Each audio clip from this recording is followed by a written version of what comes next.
Friends, some stories can put you to sleep.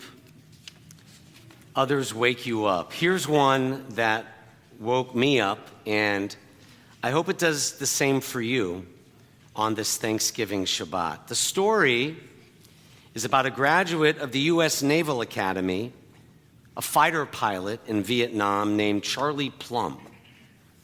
After 75 combat missions, Plum's plane was hit by an enemy air-to-surface missile. He ejected and parachuted into enemy territory. He was captured by the Viet Cong. He spent nearly 6 years in a communist Vietnamese prison. Somehow, he survived the ordeal as a POW and still spends his time lecturing on lessons he learned from that harrowing experience. One evening, while Plum and his wife were out having dinner, a total stranger from another table came over to him and said, "Say, you're Lieutenant Plum, aren't you?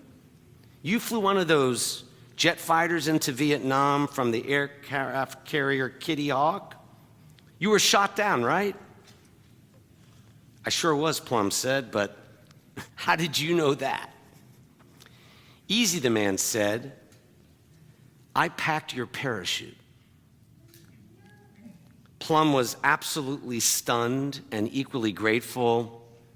The man pumped his hand at Plum and added simply, "I guess it worked." "Sure is an honor meeting you, sir." Plum replies, "No, my good man, the honor is all mine. If your chute hadn't worked, I wouldn't be here tonight." And Plum was sleepless that night. He couldn't stop thinking about this brief conversation. What he couldn't get out of his mind was how often he might have looked at an anonymous sailor aboard ship, in a white hat, a bib on the back with bell-bottom trousers, and not even seen him. Plum, after all, was a top-dog fighter pilot. And the other person was just, an ordinary parachute rigger. Plum thought over and over about the many hours this random sailor had spent at a long wooden table somewhere in the bowels of their aircraft carrier, working quietly, weaving the shrouds and folding the silks of each parachute, holding in his hands the fate of someone he didn't even know and would never even meet. So every time Charlie Plum is invited to speak, he always begins his message with the same question. He looks out to the faces in the crowd and asks everyone there, "Do you know who has packed your parachute? And if you do, have you ever thanked them for the job they did?"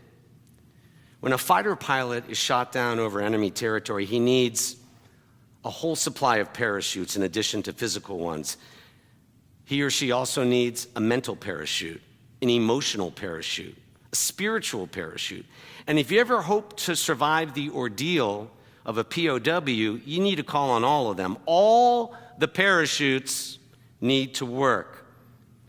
Same with each of us.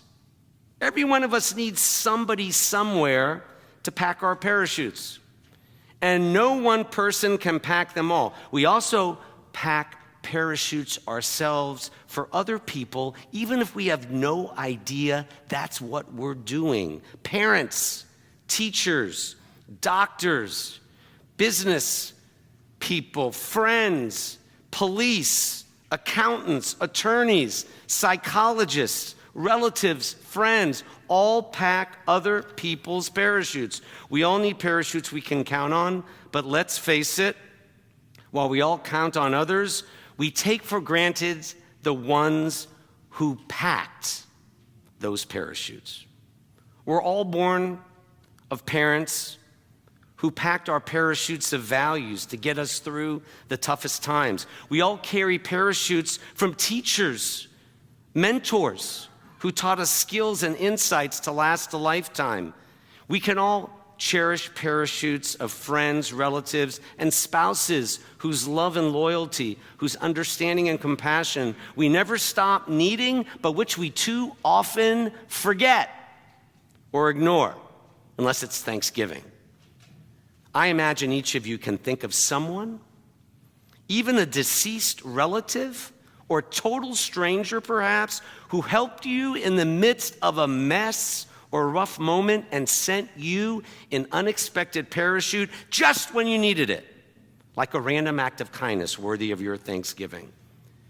The thing about the people who pack our parachutes is that you can't pay them back, because unlike Charlie Plum, you may never meet them. You can't pay them back, but you can pay them forward. Our rabbinic sages said a similar thing about living a Jewish life, a life of mitzvah. Drop a pebble in any pond, they said, and it sends out waves that never end. The ripple effect goes on and on and on. Mitzvah goreret mitzvah. One mitzvah, they said, leads to another. And they added, that's actually the reward of one mitzvah, that it leads to another, which is what always makes doing mitzvahs such a good thing to do. It doesn't matter who you are or where or when you were born either, which brings us back to this week's Toldot Torah portion in Genesis, describing the birth of Esau and the original Jacob, the twins born to Rebekah, Rivkah, and Isaac. Now, most ancient and modern, even many modern cultures, automatically favor firstborn and older siblings over younger siblings. But in the Torah and in the Hebrew Bible, it's the younger child who often achieves even more than the older sibling. In Judaism, birth order is not destiny, and it doesn't determine who packs the parachutes.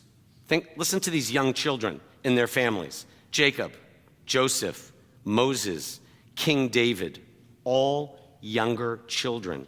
So whether you're an only child, a younger child, or older child, it's the same lesson Charlie Plum learned. Having dinner in a restaurant on a weekend like this, we can all be more cognizant of packing parachutes for somebody else.